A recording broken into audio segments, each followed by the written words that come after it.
And I'm going to share my screen.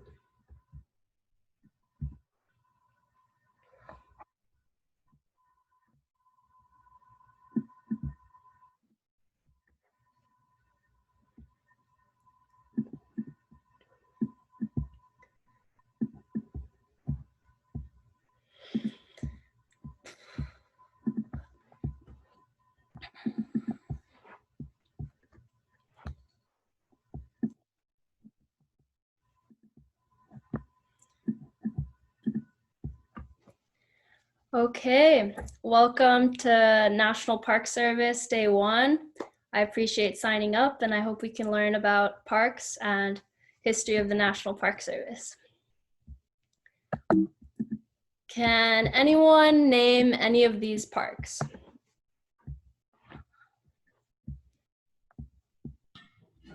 Yellowstone National Park. I know one. Actually, I know two. That's Joshua Tree's the bottom. The bottom left is Yosemite. I think that's the second one, the top in the middle, that's Yellowstone. The first one, the left, it's Grand Canyon. The right, someone in Utah, and then the one, the top right. That's correct. Is the fourth one either the Smoky Mountains or the Appalachian? That's Yosemite. Close. It's actually Great Sand Dunes National Park in Colorado. So it's kind of cool. There's sand dunes right there, a little stream. And this one, does anybody know these famous trees? Joshua Tree. Correct. Good job, Quinn. Okay.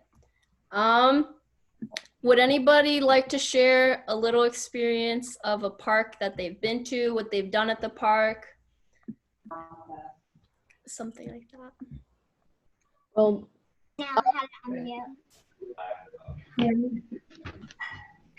Let me.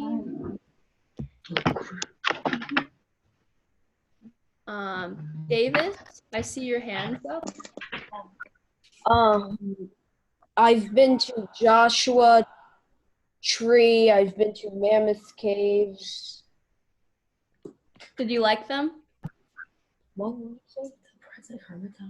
Yeah, Hermitage, Mount Vernon, Thomas Jefferson. Abraham Lincoln's one. We're gonna learn about him. The one in Hodgenville. The Taft House here. In Cincinnati, yeah. Cool. Anybody else?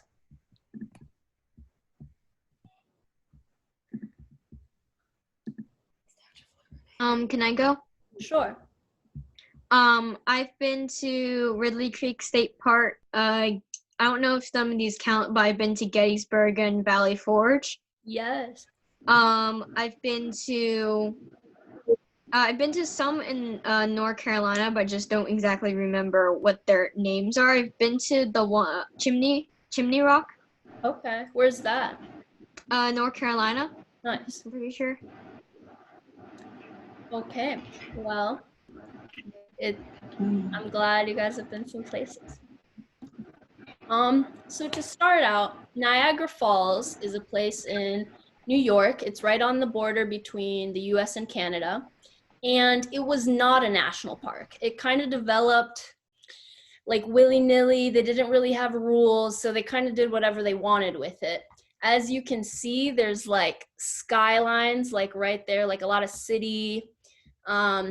They tried to like dam it for a little bit and they use it for electricity, which I guess is good, but I'm just glad Yosemite and the Grand Canyon don't have like skylines and cities right there, less than a mile away. They can put like lights on it. And when I went about a month ago, there was a lot of murk in the water, like it was kind of dirty, so it just seemed a little polluted. This is just some more pictures of Niagara Falls, a lot of city. And I just like to use this as the opposite for national parks. Imagine like if every natural beauty was all city and developed and kind of ugly. But it's still the largest electricity producer for New York. Yeah, you can see the sprawl right here. It's where the Erie Lake comes into, like it drops, and there was glaciation, and it has 3 waterfalls. It's really pretty. And this is some pictures of Europe. These are their cities. This is Venice. This is France, I believe, Berlin. It's just, you can see a lot of city and not much nature left. And their parks are like little city parks, but the US was different. We had a lot of like land when we first came here.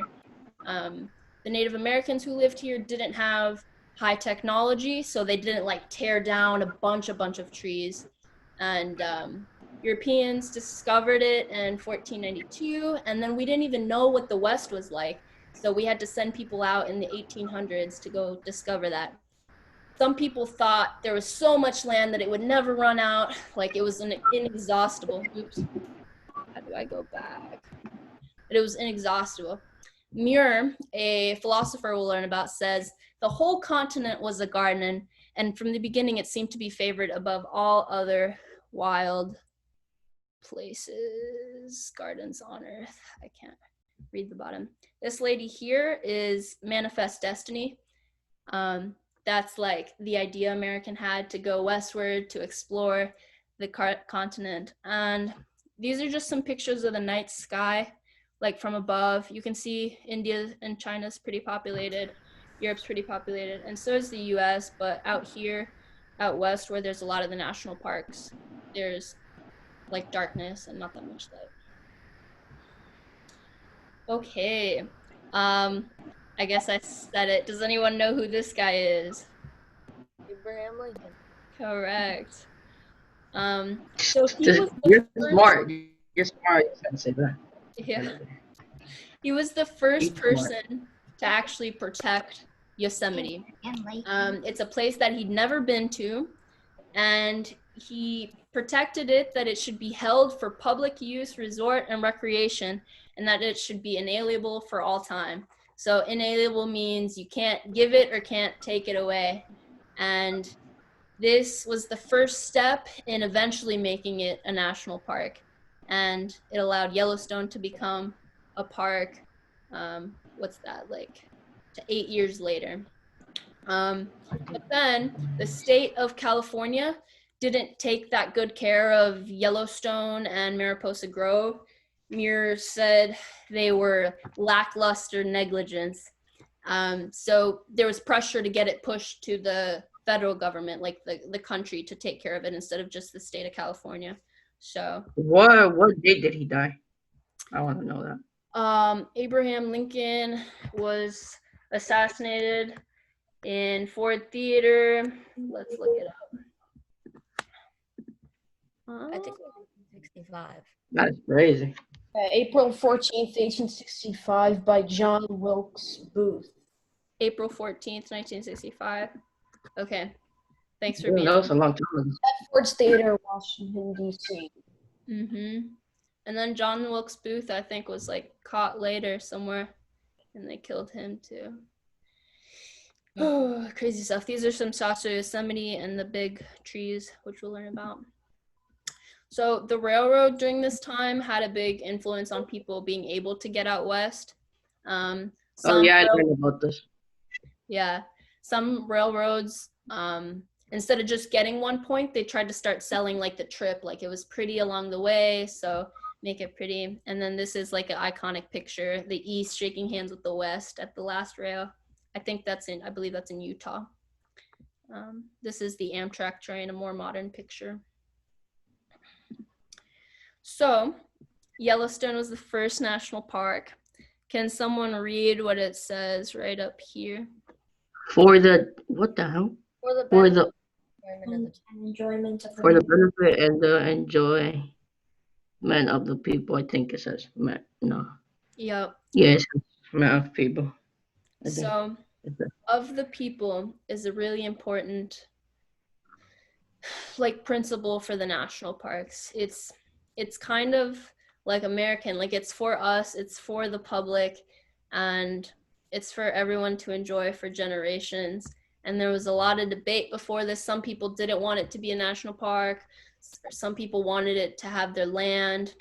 And a reason it became a national park is because Wyoming wasn't a state at the time. Wyoming didn't become a state until like 1890. So that's a while later, which allowed it to be a national park, which has like significance because it's like citizens from all the states could come to this place, not just residents of Wyoming. I think it was July 10th, 1890. That Wyoming became a state? Okay. When was it built? It wasn't built on 1872, right? It was established. And it was part in Wyoming and part in Montana too. And eventually they expanded it to incorporate like the migration of the animals that walked around there so they could all stay within the park. There's a lot of thermal features. I think like 90% of the thermal features are within Yellowstone. These are some cool pictures. They get really hot. The different stuff in the water makes different colors. This is like a waterfall. And this is Old Faithful. And it's called Old Faithful because you can always rely on it. It goes about every 90 minutes and crowds come to watch it. The cars don't come until later, but I thought it was a cute photo of the bears that are there. People would feed them at one point, but that had to stop because they started relying on the humans more than like natural processes.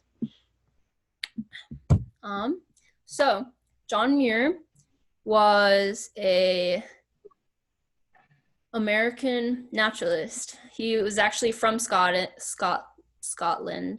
and a lot of people call him the father in the national parks. He wrote a lot which influenced people's ideas to protect land, protect Yosemite Valley and the big redwoods and sequoias. He established a Sierra Club, which was just a conservation club and hiking along the Sierra Mountains and Rockies.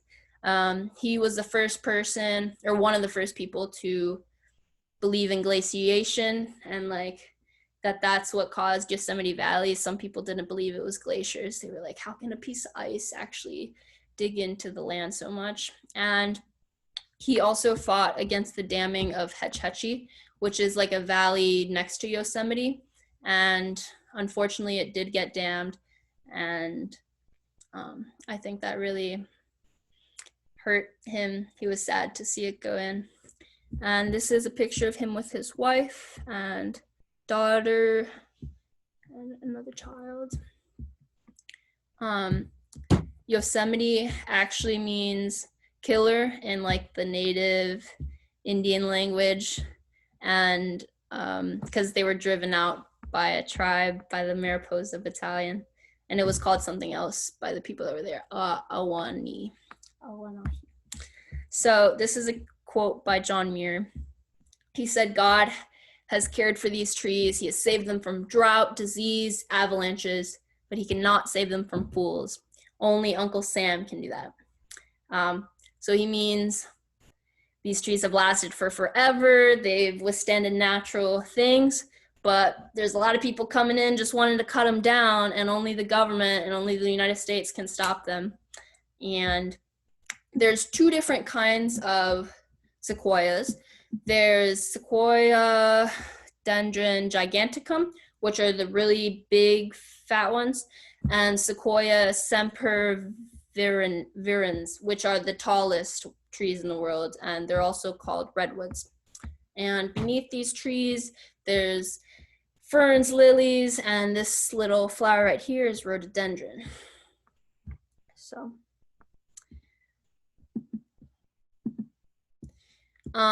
So Muir was friends with Emerson and Thoreau, which were like philosophers at the time. This is Thoreau's little house in New England. He just lived in a tiny little room with a kitchen, like a little wood stove, a desk, and a bed. And he just went out into nature and immersed himself there and thought to himself. And these guys came up with ideas that nature is connected to humans, and you would get to know yourself better if you spend time in nature. And God's involved with man there. And this is architecture more recent, but Frank Lloyd Wright's a famous architect. This is in Pennsylvania. It's called Falling Water, and it's just a lot of like living with nature and combining it with everyday life. And this is another quote by Muir. Can you guys see when I move the little picture thing around or no? I don't think so. Okay. Gifford Pinchot is like the opposite side of the coin for Muir. Muir was just save it for the beauty, save it, like keep it like that, where Pinchot is like, we can take care of nature, but we can also use it too. He was the first head of the Forest Service, which isn't the national park, because they can actually cut down trees and log stuff. They do a lot of testing, but he didn't want to just keep it because it was pretty. He said it should have some use, and he actually liked damming Hetch Hetchy Valley, and he saw resources as profitable. He was like, what can we make money off of?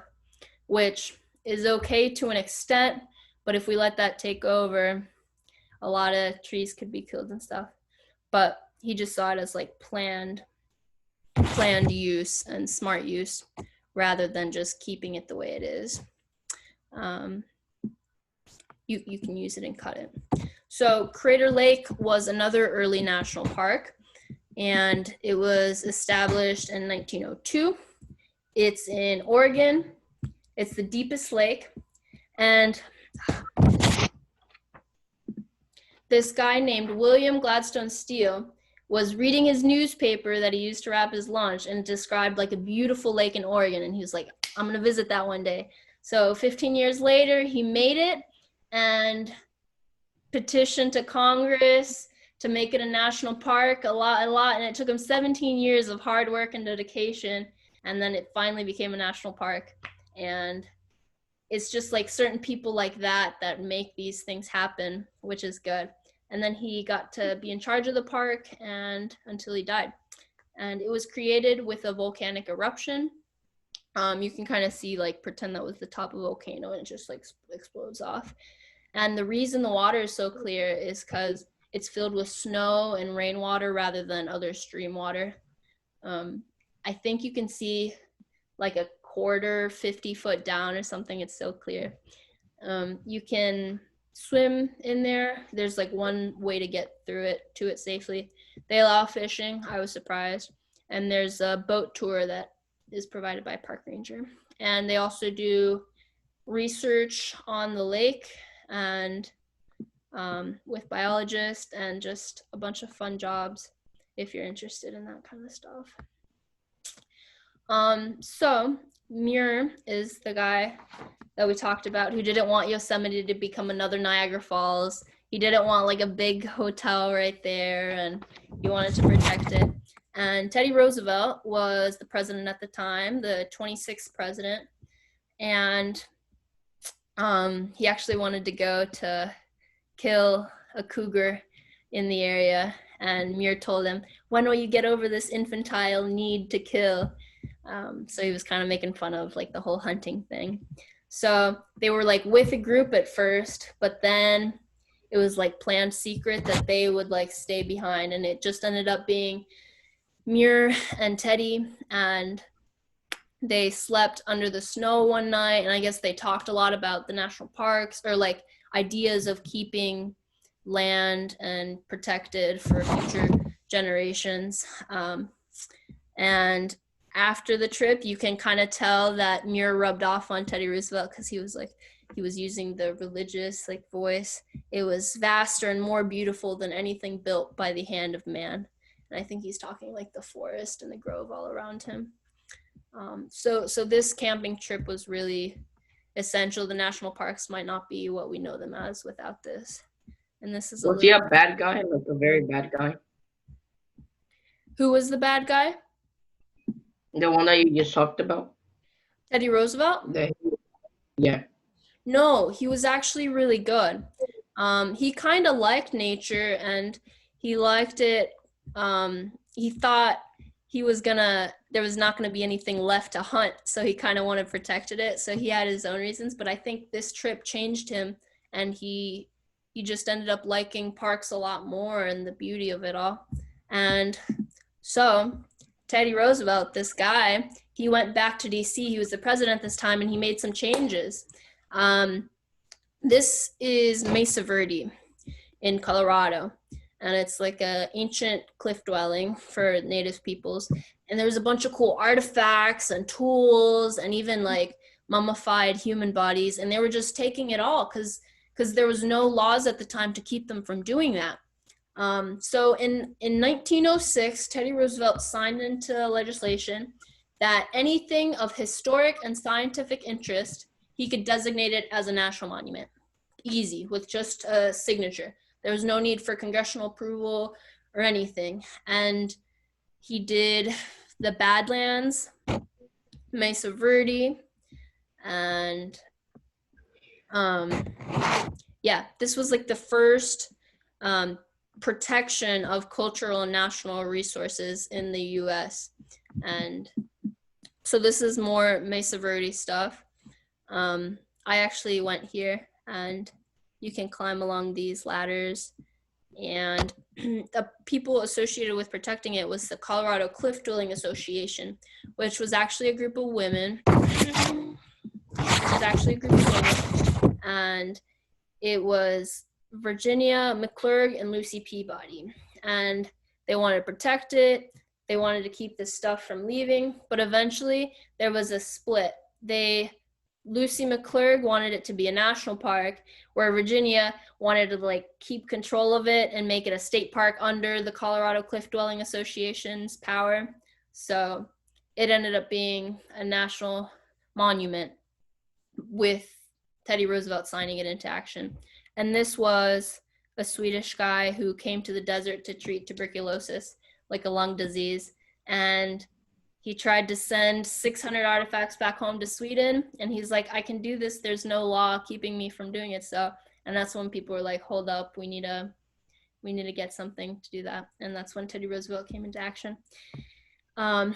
Another thing he protected was the Grand Canyon. That's like the main one. Oh, yeah, you're right. It wasn't originally a national park. It was a national monument, which I was surprised to learn.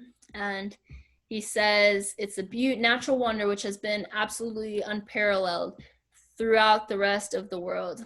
I want you to keep this great wonder of nature how it is.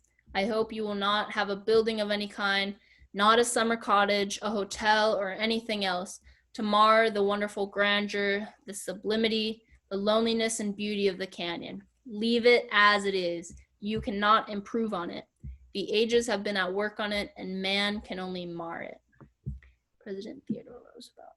So I think that's pretty good. So during his presidency, Theodore Roosevelt did a lot. He protected Devil's Tower, which he said was historic and scientific interest because it showed the big erosion right there.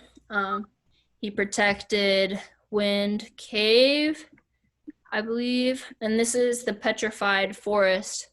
They were using, Muir actually went out here and looked at this stuff. They were using it for like blowing it up to get the rocks out, amethyst. They were pulverizing it as abrasive and like sandpaper.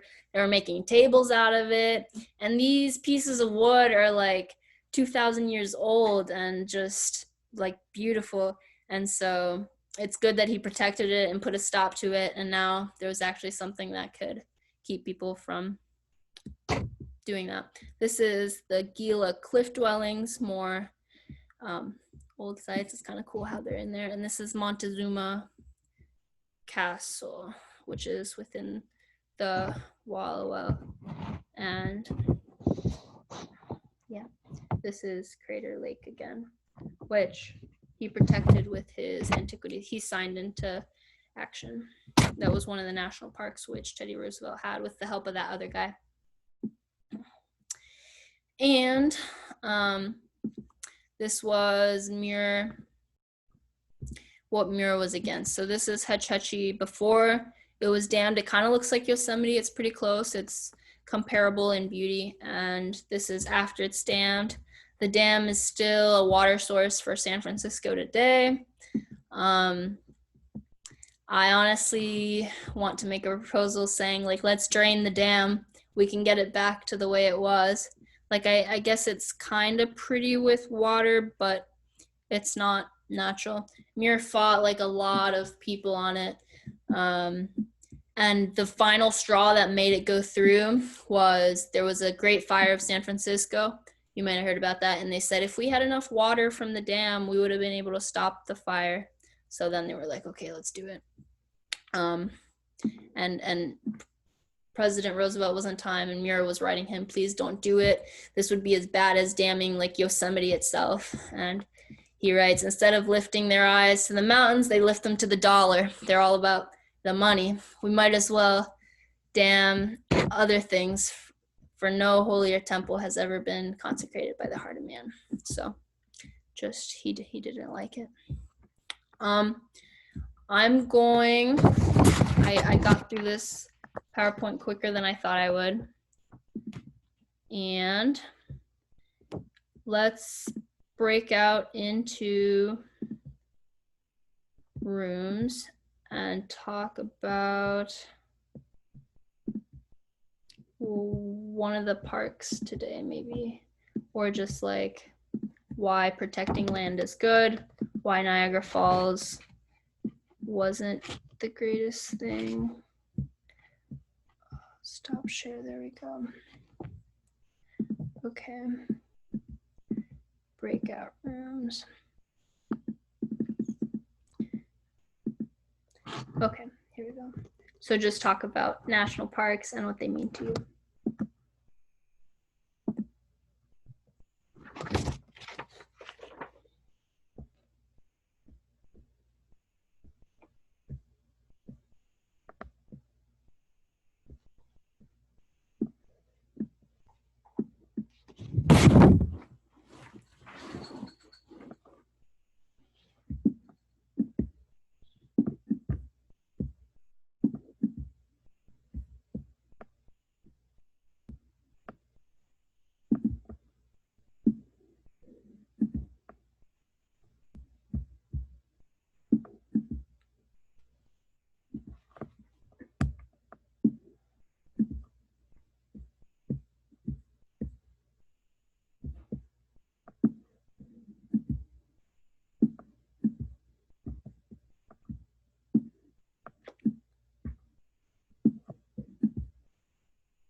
Amy, are you there?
God damn.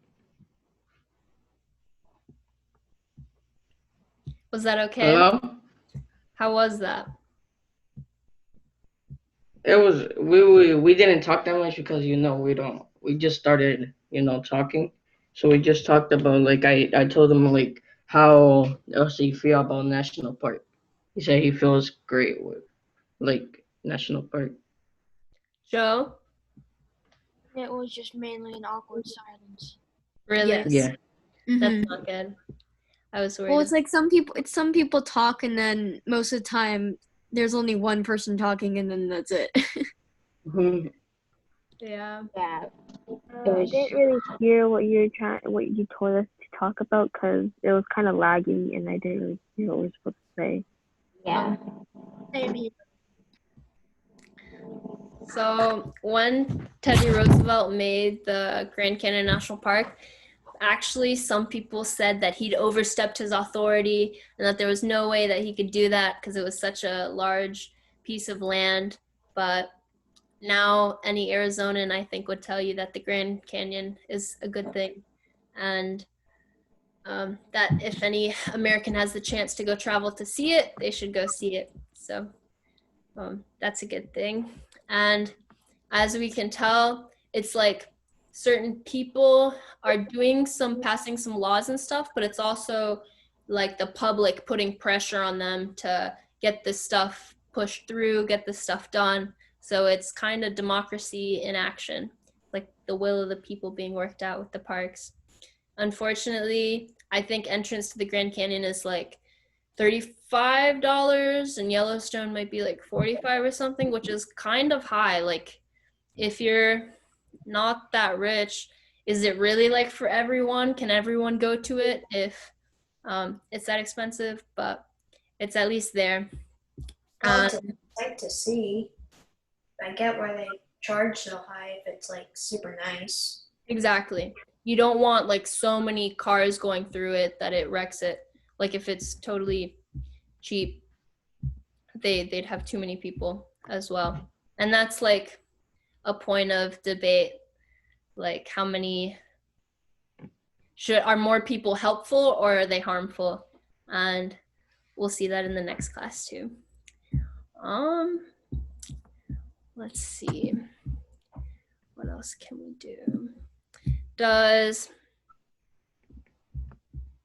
anyone want to recap a point from today?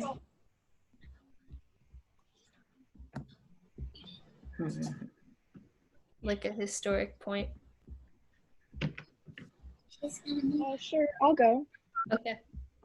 I thought it was interesting to learn about Muir because I never even knew that he existed, and so I found it interesting to find out like all of the people he was friends with and how influential he was, and just how like strong, and opinionated he was about what he believed in and how he pushed so hard to get the national parks recognized as a real thing.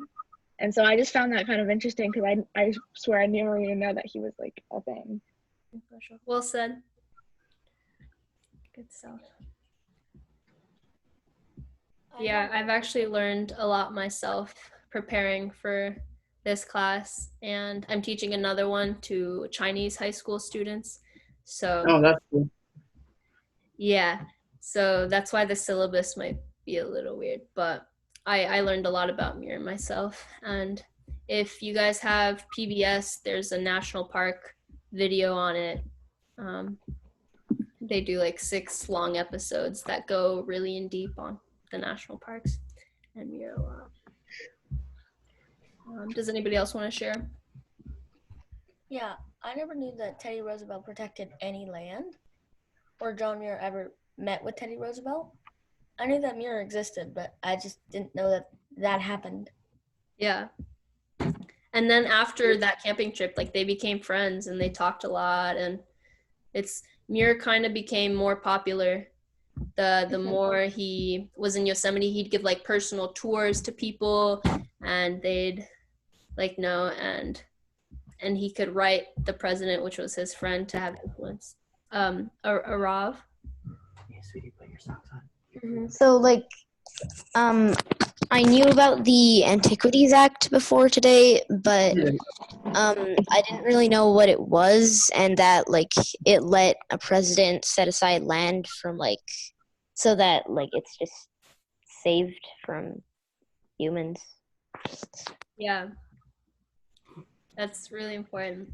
And I think 6 presidents also use it after him to protect different lands. I mean, presidents, they know how to protect the land from other people because they know they have the ability to. So Mm-hmm. they know But they could do. yeah, as easy as it was protected, some people didn't like just the national monument status because it could kind of be taken away easily. So that's why some people afterward pushed more and more to get it to become a national park, because that's more like solid and like it won't go away. Whereas the national monument's a little more iffy since it's just like a president can sign into it. Anyone else? Okay. Well,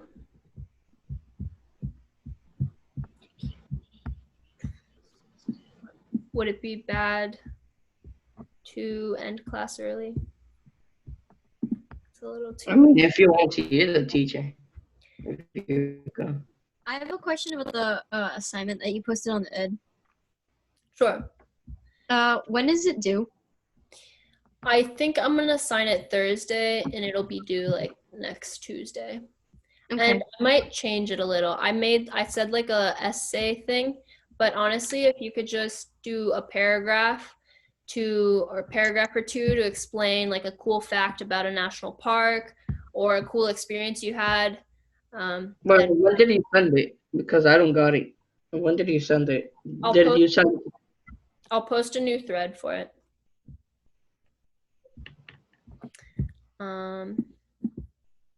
Yeah. Okay, and let me share my screen one more time. I'm gonna run through the thing. Share screen.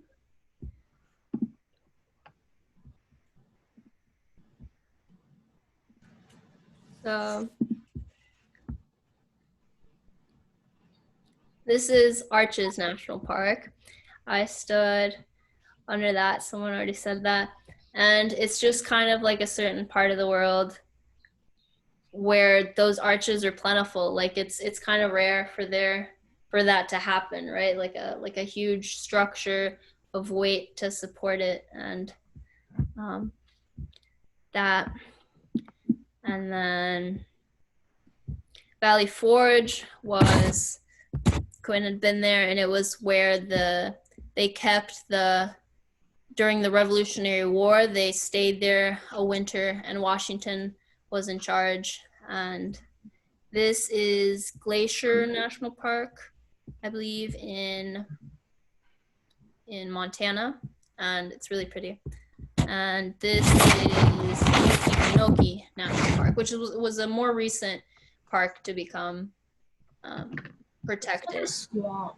Yeah, it's really swampy, and nobody really loves to go there, so that's why it took a while to be protected. But there was a lot of birds that were in the area, and they were killing.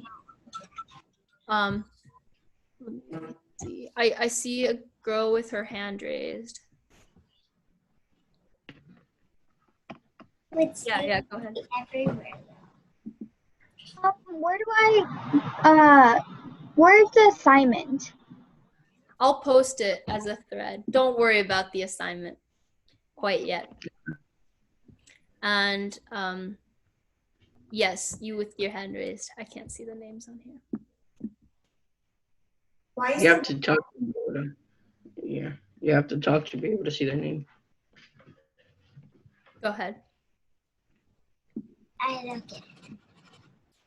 Oh, like me? Or... Mm-hmm. Oh, okay. Yeah, so about Glacier National Park, scientists think that it'll like melt by 2030 now. Really? So, yeah.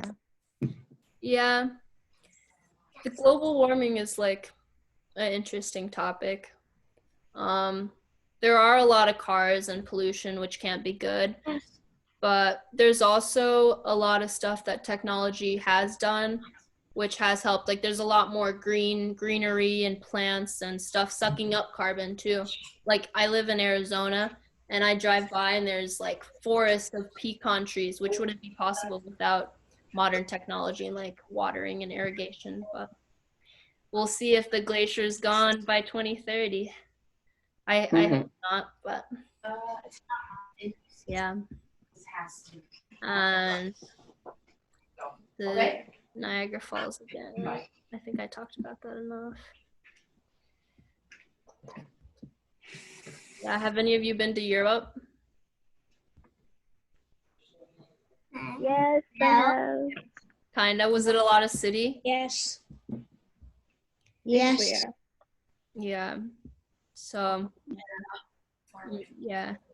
Imagine like coming to the US. And I guess like some of the early presidents, like Thomas Jefferson and stuff, they had nature as their backyard. So they didn't right off the bat think, oh, we have to protect this land like as national parks. So that's why it took a while in our history to get developed, because they just saw the land as like forever, as like bountiful. Nothing is forever. Yeah, these are the cradle of civilizations here marked in red. Like that's where supposedly people have been the longest. And I feel like that's where it's less forest, less nature. And here in this quote by Muir, he wrote like a whole like long thing and describing all the scenery of the US and the different prairies and the different valleys and stuff. So he had a lot of influence in writing to people and getting people excited about Yosemite, even if they hadn't been there. Yeah.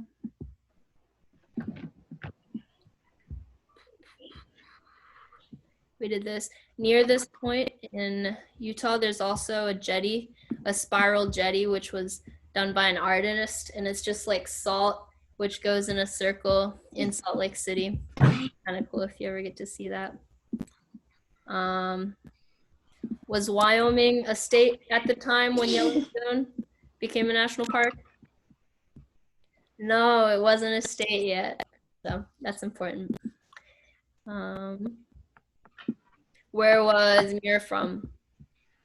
What are you America. Scotland. I don't know. Scottish. And he showed up to San Francisco and then like Yosemite when he was 30. So he got there when he was a little older. 30. Mm-hmm. He didn't like grow up there, but he worked there. I think he worked as a sawyer, like sawing stuff, which is kind of ironic. But Oh, what? A saw? Why would he work as a saw? maybe he tried to like build cool stuff. I really like this quote right there. I really like it. I don't know what Does anybody know what kind of like trees, pines and firs, Redwood. trees are? Redwood. Redwood. Kind of like more broad though, like Sequoia. pines, like the needle with the cones. Pine tree. Pine trees. Close. They're called conifer trees. So Cannot anything in that family. Call it coniferous. I have a pine tree in my backyard. Nice. One. I had a lot of pine trees growing up. Coniferous. Coniferous.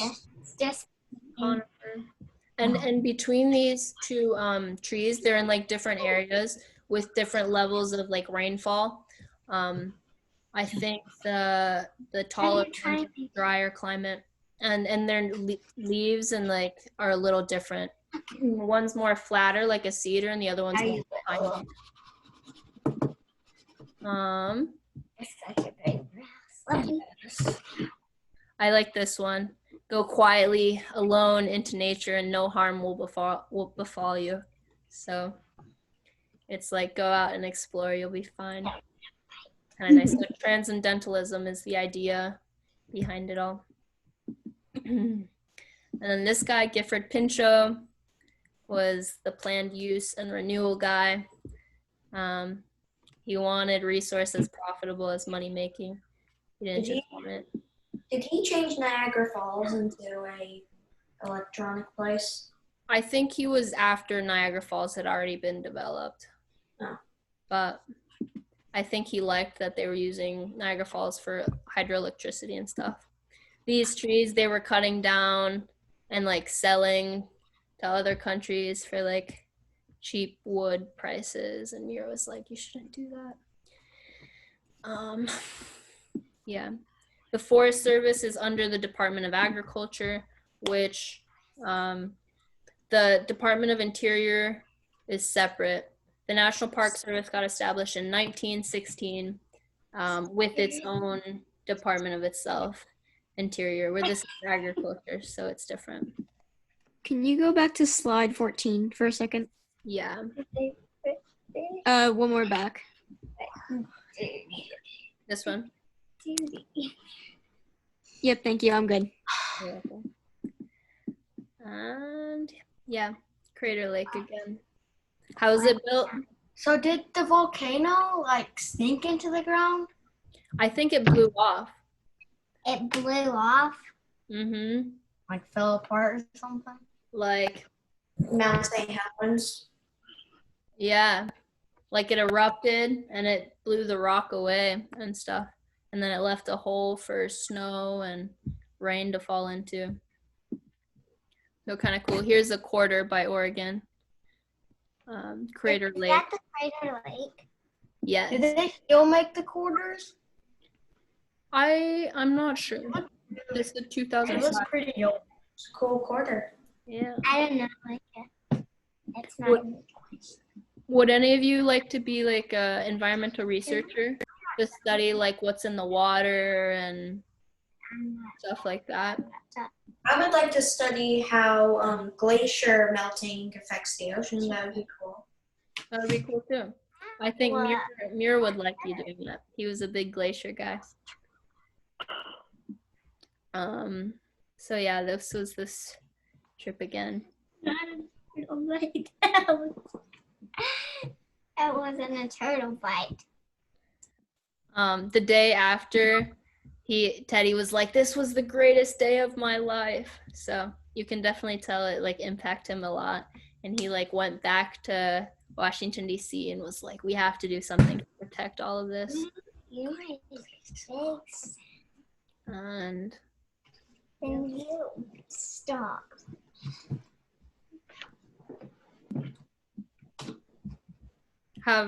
can I see a show of hands? How many have been to the Grand Canyon? I know I've been. Okay. A few. Good stuff. Good stuff. My older brother went to the Grand Canyon. Nice. I actually went in there, and there's a Indian reservation thing, and it's called Havasupai Falls, and it is so pretty. It's like clear water, and you can sleep down there, and it's a really long hike. You can ride a mule down there too. Ooh. Yeah. So by the time, Preserved area I've been is Pearl Harbor. what did you say? The only really place I've been is actually Pearl Harbor. Oh, okay. With World War I. 2. Yeah.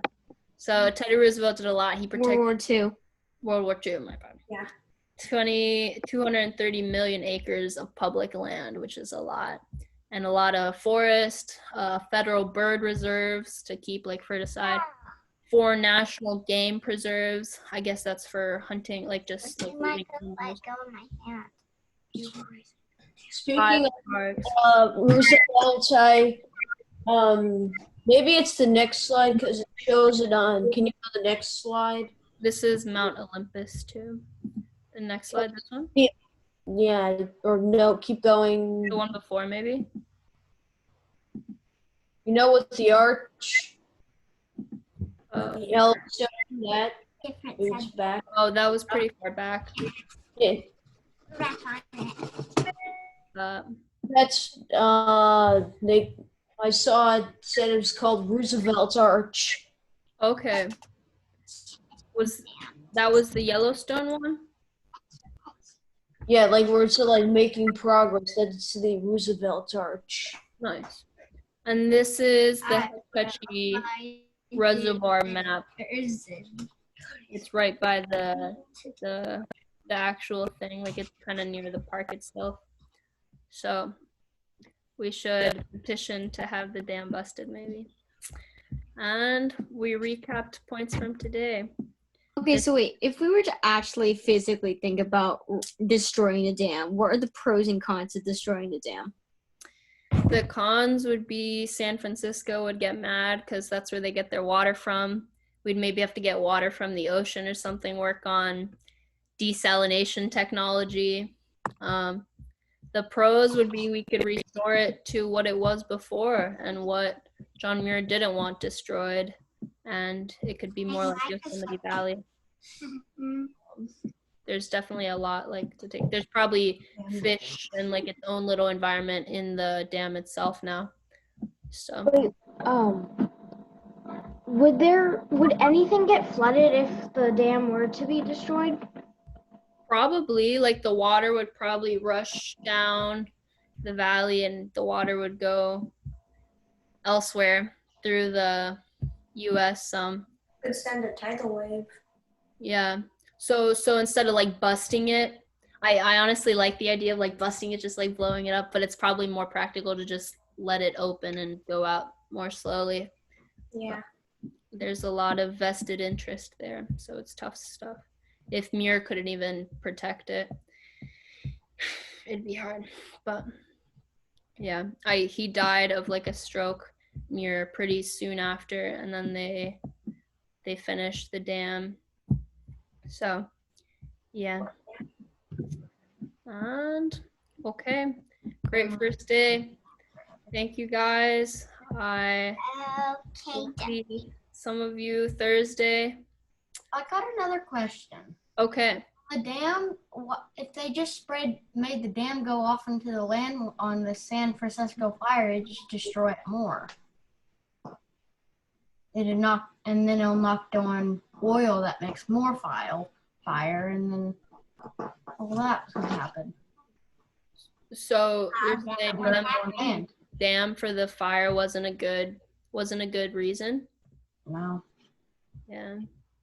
I think they just used it as an excuse and people were like, yep. But water does help stop fire. Caitlin? Yes.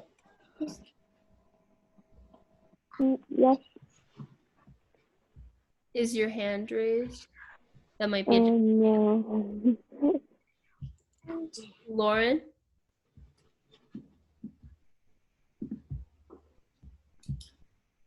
Lauren Gao.